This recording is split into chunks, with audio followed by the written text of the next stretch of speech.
All right, yesterday the Labor leader, we know, was caught out having no idea about the unemployment rate and the cash rate.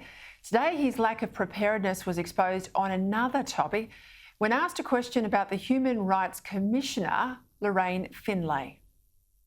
Sorry, at the risk of creating a headline here, I don't know who Ms Finlay is. She's been the Human Rights Commissioner since the end of last year. Have you heard the recent news about the Human Rights Commissioner? No, I haven't. So, we'll have a look at that.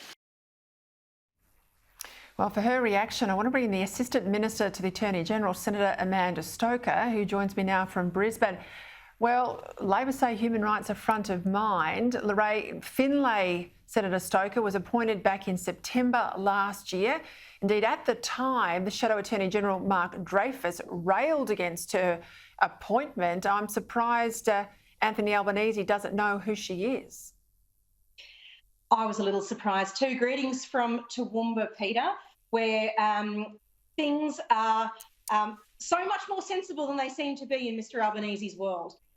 The fact that he was today asked whether he knew about the appointment of Lorraine Finlay, who was Australia's Human Rights Commissioner, and he didn't even know who she was. In the context of a Labor party that does not stop talking about human rights, really does show that there doesn't seem to be any brief that Mr Albanese is across. He's not across the human rights brief. We saw yesterday that he wasn't across the economic and jobs brief when he wasn't able to say what the unemployment rate was. And today he's been caught out by the Australian Financial Review, fudging the numbers and pretending that there is a problem with the casualisation of the workforce that isn't borne out by the data that exists here for Australia. Does this guy know ever what his brief is? Australians have real reason to be concerned about whether this fellow is on his game and up to the job. Now, I have a view. I've observed this bloke very closely for a long time, but I'm interested. You're a former celebrated lawyer yourself. What sort of Attorney General would Mark Dreyfus be?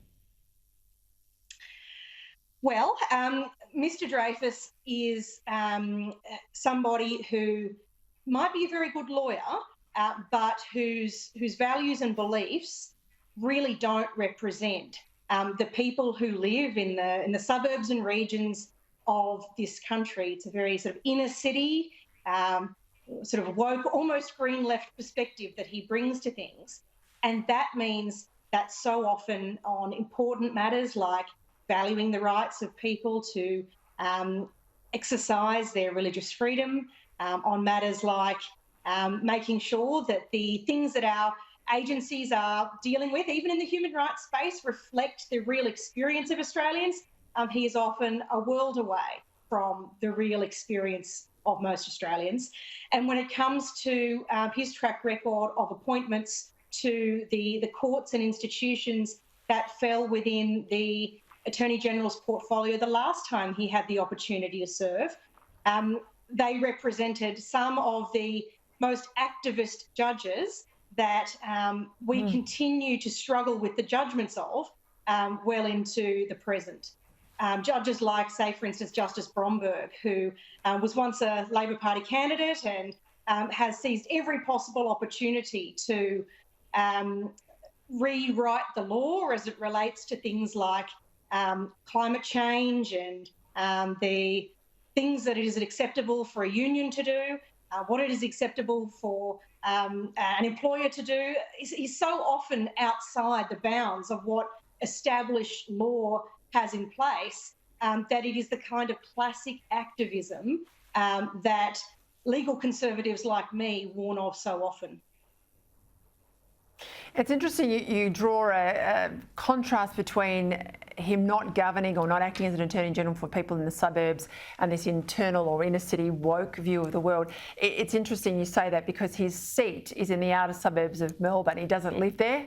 And the last time I looked this up, he was living in the seat of Kooyong, Josh Frydenberg's electorate. And there's probably about 7 or 8 seats between where he lives and the people he represents. But he's not the only Labor one. I should do a whole tally of them tomorrow night or a night this week of those who represent people that they're not prepared to live in the same community with. Well, good luck in Toowoomba, beautiful part of the world. Senator Stoker, thank you for your time.